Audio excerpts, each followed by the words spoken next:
Welcome to Creatively Exposed, a conversation for creatives, introverts, sapiosexuals, and all of the people entertained and who love us.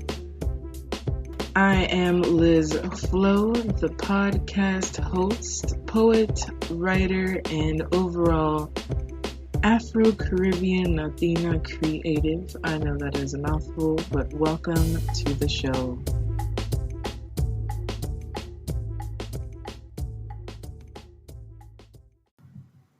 Hello all.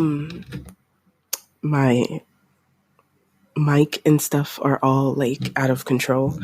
So we're going to do the best that we can.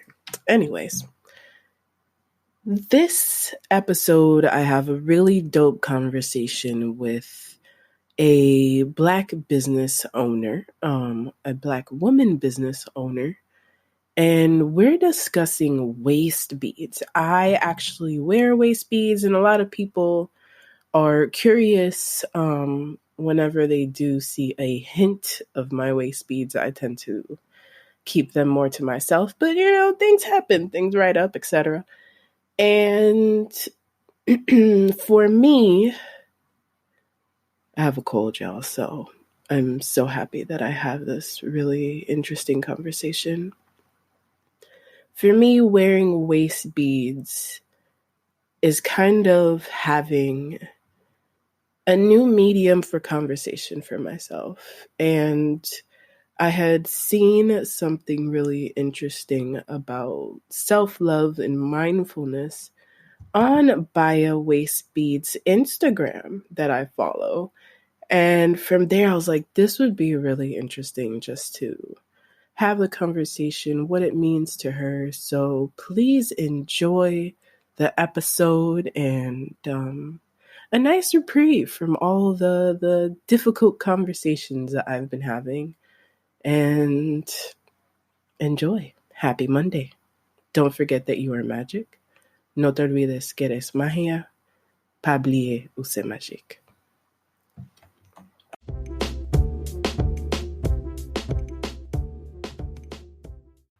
I am here with a very interesting guest, Baya Creations, and let the people know. Welcome, thank you for your time, and let the people know who you are, how they can find you. Okay. So my name is Sandra, and I own a small business, which is, as you said, Baya Creations. Mm-hmm. And basically, you reach out to me on my Instagram regarding a post that I made regarding tie-on waist bead and how they're so unique and special. Yes, and I really identified with your post because I've seen different waist bead companies, but I've never seen it with the intention and the empowerment for women's bodies as you have it, and I just thought it would be a really interesting conversation to have. Right. So where does Baya Creations originate from? So it originates from New York because that's where we are based. Mm-hmm. But the way it started off first is that I grew up in Senegal, West Africa. Mm-hmm. So I used to wear waist bead when I was a teenager. And then when I moved to the US, for some reason I stopped wearing waist bead. But then I recently went back home, and then I felt all that energy back at me. And I was like, you know what? I'm going to start wearing waist bead again. Mm-hmm. So that was 2 years ago. And then that's how we started, basically. So unfortunately in Senegal, they don't have much waist bead. So I had to go somewhere else in West Africa to get waist bead. So I had to go to Ghana, which is not too unfamiliar to me because my father is from Ghana. It's just that I haven't visited that much often.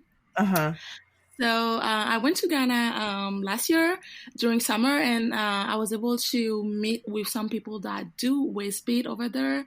And that's how I learned how to do it. And I got to purchase some beads from there. And that's how it started. That's really, really cool. And you said from a teenager. Is this something that's just normal, just part of growing up? Is there like any family tradition with it? Yes, so my mom still wears some right now. So the way it is like in part of West Africa, when let's say even as toddler, they Mm-hmm. already wear waist beads. So it's Mm-hmm. really something that parents put on the child first Mm-hmm. because they believe that when the child is wearing a waistband, it's protecting the child from negative energy. Mm-hmm. That's the first reason. And Mm-hmm. then, especially if it's a girl, usually boys don't wear a waist bead. But Okay. I've encountered some waist bead for boys, only Mm-hmm. for toddlers when they have, let's say the boy is born and they believe that for some Yeah. reason he's not going to be able to procreate. They have Oh. some belief that some waist bead are going to be able to remove that. Uh-huh. So that's the only time where I've seen taller, where boy taller wear waist beads. But then when it's like child and female child, it's Uh-huh. more a way to teach the child how to love their bodies as at a Mm-hmm. young age and to accept Mm-hmm. their curves and yeah. I absolutely love that. And where does the name Baya come from? Baya comes from Dioula. So Dioula is a language spoken in Mali, Burkina Faso, Mm-hmm. and Ivory Coast. Mm-hmm. So it's a dialect that my mom speak, and it Mm-hmm. literally means waist bead. Oh, okay. That's really, Yeah. really cool. That's cool. Did you always think that you would be making your own waist beads or even having it as a business? I never thought that it's like, wait, no, never. So it was just when you finally decided, hey, I really should start creating waist beads. I started it because so when I came back to the US after Mm-hmm. I went home after a very long time, Mm-hmm. I went to the beach with my friends. They were like, "Wait, what is? I've seen that before. I've seen that." And they're like, Mm-hmm. "Oh, those are cute. You should make them." And I was like, "Oh, I don't know how to make them, but Mm-hmm. I'll be more than happy to bring some more the next time I go." And Right. then exactly, so the next time I went, I was like, you know what? I might as well learn how to do them because and Mhm. that way I'll be able to reach out to more women. I like it. And teach me a little bit, I guess, teach us a little bit of what goes into tying the beads and the intentions, because I've never seen, the basically using it as a protective, a self love kind of thing. Like we always have crystals and different things, but you have it as where while you put on the waist beads, you can put an intention towards it. How does that work? Okay, so in Africa, basically, when you go and have your child, or let's say if you're already an adult, you go Mm-hmm. to get tied. Mm-hmm. Um, Not everyone can tie you. They call them mama in Africa. Mm-hmm. They call them mama, the ladies that originally can tie someone. So when you Mm-hmm. go to a mama, what she'll do is that when she tie the very first knot that she makes, Mm-hmm. she's first gonna ask you what do you want in your life, like or for your child, what do you want something? You can say, I don't know, like peace, Mm-hmm. happiness, or something like that. And then Mm-hmm. the first knot that she makes, she's gonna say that word as she makes the knot. And it's Mm-hmm. believed that because it's not, she made that knot, that promise, that wish, or that whatever prayer that you made is Mm-hmm. gonna be tied on you for as long as you wear the Mm-hmm. waist bead. And basically, sometimes, so as you go on and years passes, you'll either see that that wish is coming true. If it's not, it is believed that it's the universe saying something like, hey, like maybe that's not what you deserve, or that's not the right time for you to have this thing. Mm-hmm. And it's maybe time for you to move on. So Huh. that's the belief behind the whole tying process. Wow. I really, really love that depth and magic to the waist beads. And what if I know I've had some where they just pop off? Okay. Does that mean anything? Well, yeah, it definitely means something. So when they pop up that by themselves, so let's Mhm. say you didn't yank them off as you were going to the restroom or something. If they Mhm. just naturally pop up on you, it is Mhm. believed that it's just the universe telling you have to adjust your energy. Something is not Mhm. right Mhm. at the moment. Maybe you just lost someone close to you. There's just Mhm. something off. So it's a way of the universe telling you, hey, you need a new energy, like you have to update that energy because something is like off. So it's kind of like, hey, pay attention to Yeah, this yeah. mindfulness. Wow. I'm just soaking it all in. And so, as you create your waist beads for self, for client, is there like a ritual that you do? Or just tell me a little bit about the process. Okay, so there's the waist bead that I have and that I Mm-hmm. sell.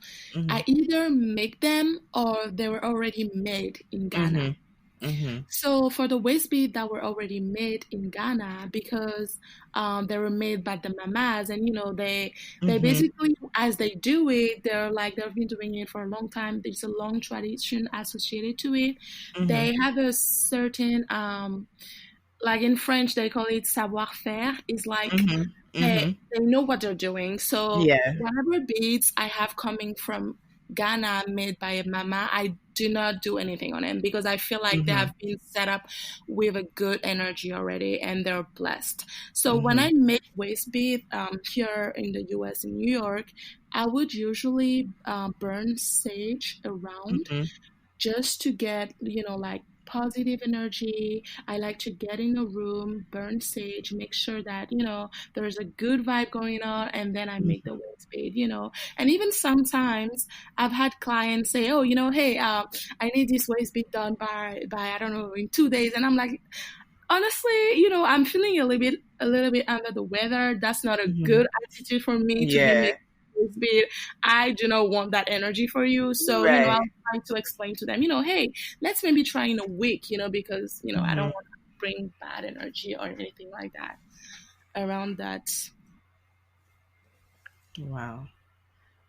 This is really it's a different kind of behind the scenes for waist beads. I think over here in the US it's become just an accessory of sorts. Yeah. And so I wonder, how is it that you feel that it empowers women's bodies and just kind of like a self-love thing? Okay. I will speak for myself at least. So Yes. I it's just like it's always been like that. I can remember even when I was a teen, I never liked my belly. That is just something that I never liked. And I was like, oh my God, Uh-huh. I always hide it. And I could never wear like the bathing suits I like because I'm like, oh, I don't like my belly. But yeah, Yeah. by wearing waist bead, basically, it's like I wake up and I'm like, and I see my waist bead sitting on my belly, and I'm like, hey, that doesn't look that bad. It's cute, Mm-hmm. and it has some colors, it has some Uh-huh. movement, and because I see it like more as the waist bead, I no longer see my belly as something I need to hide. It's more like Mm-hmm. something, hey, I need to show this, and it has brought a lot of attention because now honestly I feel like it's safe for me to go to the beach and Mm-hmm. wear a two-piece because it's like people are like, hey, I love your waist bead. I'm like, yeah, thank you. It's no Yeah. longer, the focus is switched from my belly to the waist bead. So that's how I feel empowered, and I love, Mm-hmm. right now I'm like, I'm just rocking them, and I no longer have that fear that I need to hide my belly and all that negative idea of my body. Yeah. I really love that. I do have waist beads, even though I have to add it does become a little bit of an obsession. But I do realize that the first time that I had one on, I was like, huh, I feel a little different now that I have my waist beads. I feel a little more confident about myself. It's like, yeah, I like this vibe. So I Right. totally get it. And that's really, really cool that it's kind of like you don't realize it